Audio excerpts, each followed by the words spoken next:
Buenos días chicos, chicas. El día de hoy iniciamos nuestro tercer parcial y vamos a hacerlo con propiedades mecánicas de los plásticos. Les recuerdo la dinámica, nos vamos a quedar como estábamos trabajando, lunes y viernes video por Classroom mediante este tipo de videos.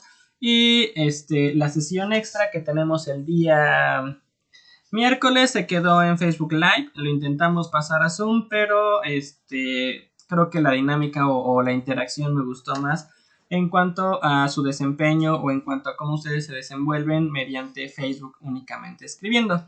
Entonces nos vamos a quedar con eso para dudas. Esa sesión nos toca el miércoles. Esta semana sí tenemos la sesión extra, pero aún así cualquier duda que vaya surgiendo durante estos días tienen toda la libertad de preguntarme. Si se han dado cuenta, algunos de sus compañeros también me han estado, podrían decirles que es cierto, sobre todo por dudas en cuanto a temas, en cuanto a cómo lo estoy evaluando y demás. Les recuerdo, ya tengo sus calificaciones y si están interesados en saberlas, necesito que se comuniquen de manera personal. Ya hubo una persona que le dije que me esperara al siguiente día, pero ya no encuentro quién es. Entonces, si me pueden volver a mandar mensaje, chicos, para que les envíe sus calificaciones, ya las tengo. Y bueno, para que todavía en caso de que haya alguna duda, algún comentario en cuanto a su evaluación, pues lo hagamos. Sin perder más tiempo, entonces ya nos metemos a lo que son precisamente las propiedades mecánicas de los plásticos.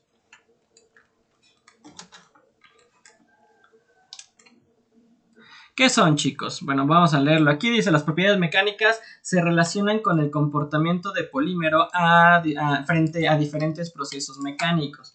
¿Qué quiere decir esto, chicos? En que esta ocasión las propiedades no son propias del polímero, sino que en condiciones naturales, sino que va a ser cómo se comporta cuando ya hay distintos procesos que se están ejerciendo sobre él. Y son las que describen el comportamiento de un material ante fuerzas que se le aplican, lo que les comentaba. No es ya la propiedad tal cual del plástico, sino qué sucede cuando una fuerza externa, cuando nosotros le estamos aplicando alguna presión, algún movimiento, qué es lo que sucede, cómo reacciona el plástico, precisamente son sus propiedades mecánicas. ¿Para qué sirven? Aquí lo podemos ver. Ay, ya me movió.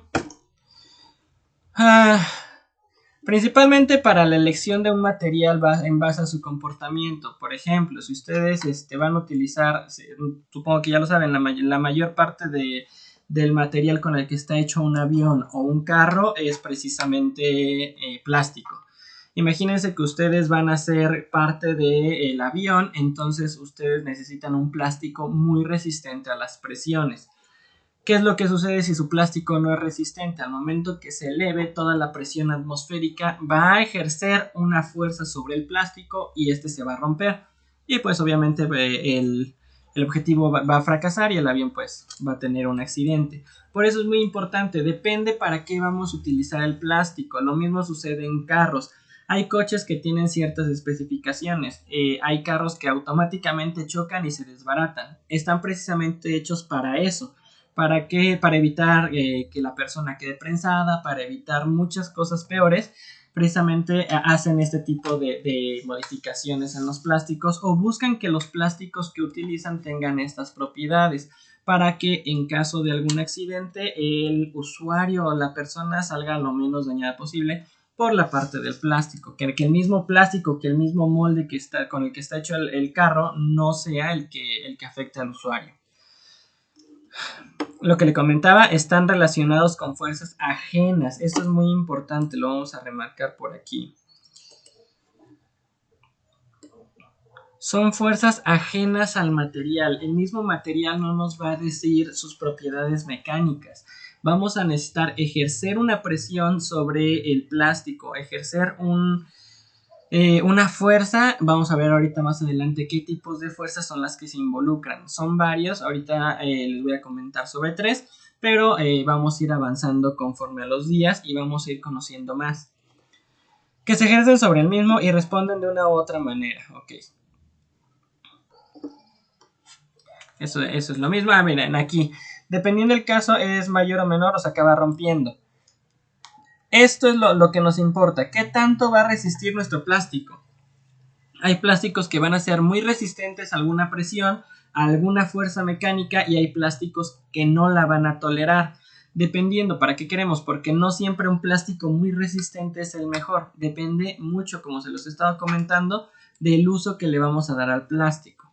Y finalmente puede que se termine rompiendo. El primero que les voy a mencionar, chicos, es la resistencia. Y esto es tal cual lo dice, qué tanto resiste a esfuerzos externos. ¿Qué tan fuerte es nuestro material ante la adversidad, perdón, o ante esos impulsos externos o a ese ambiente que nosotros estamos generando? Esa es una de las más valoradas para elegir un plástico. Aquí, bueno, nos menciona esto. Dice, los refuerzos de fibra de carbono y vidrio mejoran la resistencia. Esto se las puse, chicos, porque la encontré precisamente en varias páginas que se dedican a vender plásticos. No me gustó tal cual la definición, sí es correcto, pero cuando dices resistencia es un término demasiado ambiguo. ¿Resistencia a qué? ¿Qué es lo que tu material es resistente a qué? Porque yo digo, es que este material es súper resistente. Lo saco a la intemperie y se me oxida, bueno, presenta un fenómeno de oxidación y mi plástico se empieza a degradar. Me dicen, es que no es resistente a la intemperie. Entonces, ¿resistente a qué? Hay que especificar muy bien esta parte. Incluso esta página de la cual lo tomé nos llega a decir que se refuerza con fibra de vidrio y con fibra de carbono. Que bueno, sí le confiere más fuerza, pero tendrán que especificar resistencia a qué. Por eso, chicos, yo les metí otras imágenes. Y por ejemplo, esta es resistencia a la flexión. ¿Qué sucede? Imaginemos aquí nuestro plástico. Voy a cambiar a láser. Imaginemos que este es nuestro plástico, chicos, el cual lo vamos a tener sujeto. Y si se dan cuenta, tenemos un émbolo. Imagínense que nosotros generamos una barra de plástico. El plástico que ustedes ahorita se les venga a la mente es el que vamos a utilizar. Una barra de PET, una barra de polietileno, el que ustedes quieran, lo vamos a... imagínense que tenemos la barrita. Ya que tienen esa barrita, nosotros la vamos a fijar en el aparato, en la maquinaria. Y lo que vamos a hacer con un émbolo es empezar a ejercer presión sobre ella. Entonces, lo que vamos a hacer en este caso, vamos a utilizar mi brazo. Imagínense que este es el émbolo y lo que va a hacer empezar a ejercer una presión. Nuestro plástico originalmente se va a empezar a flexionar. ¿Cuánto? Depende del plástico. Imagínense que yo les digo, lo reforzamos con fibra de vidrio como en el proceso anterior nos mencionaba. Le empiezan a hacer esto, se va a quebrar. Y listo, ahí quedó nuestro plástico. Si no está reforzado, va a tener una mayor resistencia a la flexión. Entonces se va a seguir flexionando, se va a seguir flexionando, se va a seguir flexionando. Dependiendo del plástico, hay plásticos que van a deformarse completamente y se van a quedar va a bajar el émbolo hasta su punto máximo. Obviamente, pues ya va a ser muy difícil que retome su forma original, pero es un plástico resistente a la flexión. ¿Qué es lo que sucede acá? Precisamente es lo que les comentaba. Esto es básicamente lo que está escrito a grandes rasgos es lo que yo les estoy diciendo. Es que tanto nuestro plástico aguanta ser flexionado en el aspecto de que en sí mismo se ejerza una presión y se empiece a doblar. Entonces, al momento en que se empieza a flexionar, hay plásticos que van a tolerar mucho esta flexión y hay plásticos que se van a terminar rompiendo. ¿De qué dependen estas propiedades? En algunos casos sí tenemos que considerarlas como propiedades extensivas. No es lo mismo que nosotros pongamos una mini barrita de nuestro plástico, al momento en que le empezamos a ejercer una presión, se va a romper. A que ya empieza a ser un poquito más grande, más complejo nuestro plástico, entonces va a ser más resistente. O lo que mencionábamos hace rato, si nuestro plástico no tiene la característica originalmente, fácilmente nosotros le podemos poner un aditivo, el cual nos va a ayudar a que sea más resistente a la flexión. Entonces, era lo que yo les quería decir. Otro es esta prueba se las voy a comentar. No la encontré en internet, pero la tengo muy clara. Esta prueba es la de ácido acético. Les comento, a ver, vamos a salir un poquito de la presentación. Y les comento tantito. Va a ser grande. Ok, imagínense, chicos, que bueno, yo ya les había comentado, estuve trabajando un rato en la industria, estuve trabajando en una empresa de cromado. Nosotros lo que hacíamos era obtener una pieza plástica y pasar por todo el proceso de cromado. Para el que no sabe, las piezas que aparecen en los carros, toda la defensa, eso que parece metal, es plástico con un recubrimiento. Lo que sucede, aquí tengo este ejemplo, si se dan cuenta, o espero que se vea, el control tiene una parte como que parece metálica. No es metal, es un plástico cromado. Entonces, en este proceso precisamente empecé a darme cuenta de algunas cosas. Mismo del concepto de resistencia. Allá la única prueba que le realizábamos directamente a las piezas era la resistencia a la corrosión por el ácido acético. ¿Qué es lo que trata de hacer? Es emular cómo se va a comportar el plástico después de cierto tiempo en la intemperie. Obviamente el ácido acético es un ácido fuerte, pero equivale a unos 5 a 15 años de interacción con la intemperie, lo que está emulando nuestra reacción. Entonces, lo que le pasa al plástico en 15 minutos es lo que le va a pasar afuera en algunos años. Ahora, ¿en qué consistía? Nosotros teníamos una tina, la cual, imagínense un garrafón partido en dos, o un tinaco partido en dos, y ahí integrábamos el ácido acético. Nosotros sumergíamos la pieza e incluso eso se van a dar cuenta cuando ya sea el proceso de inyección. El proceso de inyección tiende a generar algunos problemas, a que tengas líneas de flujo, a que tu plástico no haya estado en la temperatura homogénea, tiene muchos problemas y esos problemas se llegan a visualizar precisamente en la prueba a resistencia a ácido acético. Hay piezas las cuales ustedes las pueden ver y no tienen ningún defecto, chicos.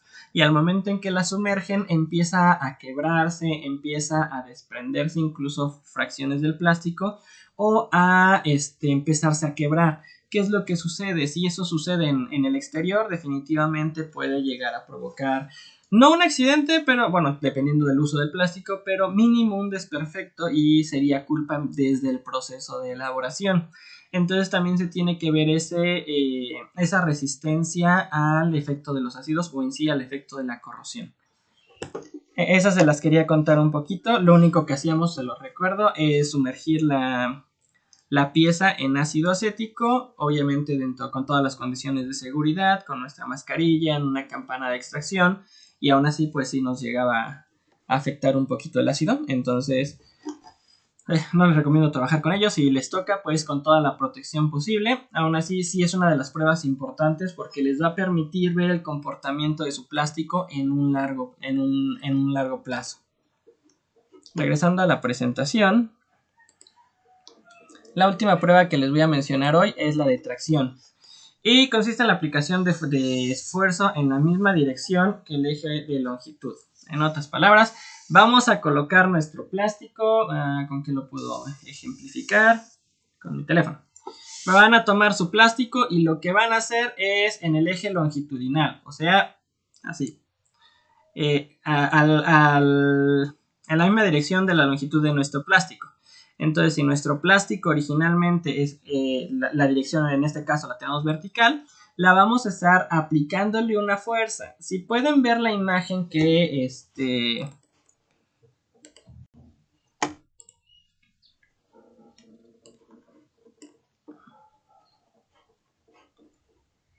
disculpen, chicos, creo que ya me quedé aquí a pantalla completa, entonces listo. Les estaba comentando, chicos, en esta, si nosotros tenemos que aplicarle una flexión en el eje longitudinal. Esta imagen es lo que les estaba explicando. Si nosotros tenemos nuestro plástico en vertical, vamos a empezar a aplicar esa fuerza.